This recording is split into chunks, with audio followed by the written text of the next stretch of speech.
আগের ব্লগে তোমরা দেখেইছিলে যে আমরা রোরাথাং গিয়ে কাছের যে নদীটা আছে ঋষিকোলা নদী, যেটা এখান দিয়ে বয়ে গেছে, তো সেইখানে আমরা খানিকক্ষণ সময় আমরা কাটিয়ে এসেছিলাম। মনে হচ্ছিলো খানিকক্ষণ সময় আরও কাটাই, কিন্তু যেহেতু বিকালে স্ন্যাক্সের টাইম হয়ে গেছিলো তো এই জন্য আমাদের ফিরে আসতে হলো।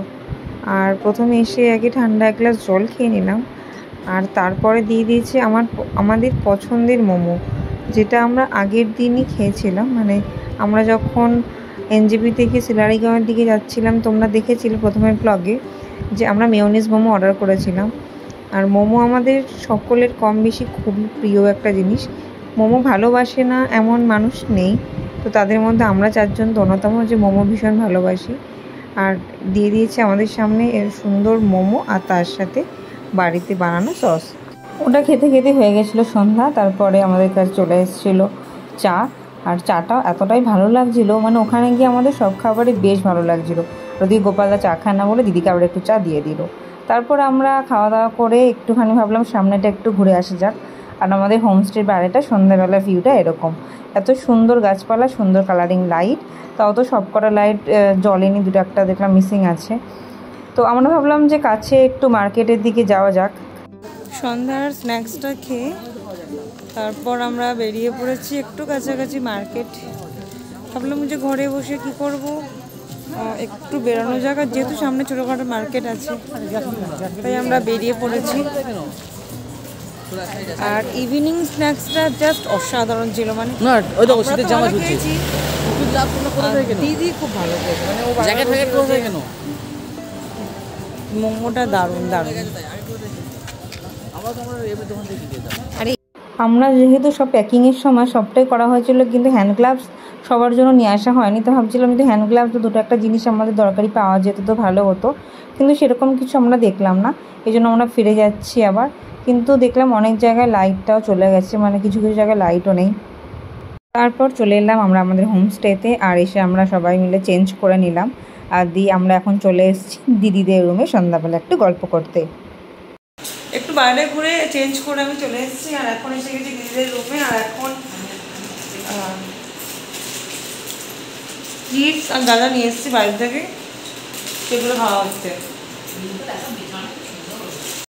সন্ধ্যাটা অনেকটাই গল্প হলো, আর তারপরে কি কি আমাদের প্ল্যান আছে সবটা একটু গল্প করে নিলাম।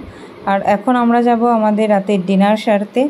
তো আমি আর দিদি বেরিয়ে পড়েছি, তো ওরা আসছে, তো অলরেডি খাওয়া শুরুও হয়ে গেছে, ওনারা ডাক দিচ্ছিল। তো এই হোমস্টে যারা যারা আছে অনেকেই খাওয়া শুরু করে দিয়েছে। তো চলো নিচে যাওয়া যাক।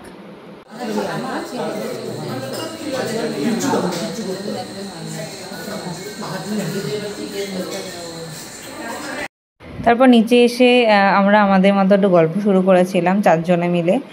আর তারপরে চলে এসেছিলো আমাদের রাতের ডিনার। আর এখানে রাতের ডিনারে আজকে হচ্ছে রুটি আছে, চিকেন কষা আছে, আর আছে বাঁধাকপি। আগের দিন রুটিগুলো বেশ অন্যরকম খেতে ছিল, আর আজকে রুটিগুলো হয়তো একটু অন্যরকম হবে, একটু মোটা দেখতে, কিন্তু একদম সফট হয়, খেতে ভীষণ টেস্টি হয়। আর দিদি তো বারবারই এরকম রিচ খাবার খাবে না বলে বলছিল, ও একদমই রিচ খাওয়া পছন্দ করে না, কিন্তু ঘুরতে এসে যে কি করবে আমি জানি না। তো যাই হোক, চারজনের জন্য আমাদের একই খাবার চলে এসেছে।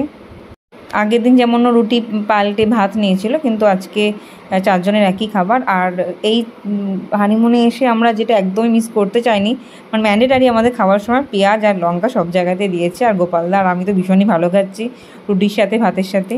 আর শালিকে নিয়ে বসেছে, শালিকে খাইয়ে দেবে না সে তো হতেই পারে না। তো যাই হোক, গোপালদা প্রথমেই আমাকে দিয়ে শুরু করলো, দিদিকে আমাকে দিয়ে শুরু করলো খাওয়ার। তো যাই হোক, আমি বারবারই বলছিলাম আমাকে একটু অল্প দাও অল্প দাও, তো আমাকে দুখানা রুটি আগে শেষ করতে হবে। আর ছোটো থেকে এটা আমার অভ্যাস যে দু হাত দিয়ে রুটি ছেঁড়া, তো তোমরা প্লিজ এটাকে ইগনোর করো। আমি এটা ছোটো থেকেই অভ্যাস, মানে যখন একটু নিজের মতো খেতে পছন্দ করি দু হাত দিয়ে রুটি ছিঁড়ে খাই। তো সব সময় সব জায়গায় হয় না, তবে এখানে আবার নিজের মতো রুটি ছিঁড়ে দু হাত দিয়ে খাচ্ছিলাম। খেতে খেতে আমরা নিয়ে নিলাম সেই হোমস্টের বিখ্যাত আচার, যেটা আমি দুপুরে বলছিলাম লাঞ্চের সময় ভাত দিয়ে খেতে যেমন টেস্টি লাগছিলো তেমন রুটি দিয়েও। তো আমরা সেই বাড়িতে মানে হোমস্টেতে বানানো আচারটা নিয়ে নিচ্ছিলাম। তো করতে করতে আমাদের রাতের ডিনার হয়ে গেল কমপ্লিট। খাওয়া দাওয়া করে আমরা একটু বাইরেটার দিকে গেছিলাম, আর রাতের দিকে জলটা, আমার নদীর জলের আওয়াজটা এত তীব্র হয়ে উঠেছিল, মানে ভীষণ গর্জন হচ্ছিল। তো তারপরে আমরা একটু খানিকক্ষণ দাঁড়িয়ে এবার আমরা চলে যাব রুমে, কারণ কালকে অনেক সকাল সকাল আমাদের উঠতে হবে। তো আজকের ব্লগটা এখানে শেষ করছি। যারা ভিডিওটি ইউটিউব থেকে দেখছো অবশ্যই সাবস্ক্রাইব করো, আর যারা ফেসবুক থেকে দেখছো অবশ্যই পেজটাকে ফলো করো। আজকের মতো টাটা।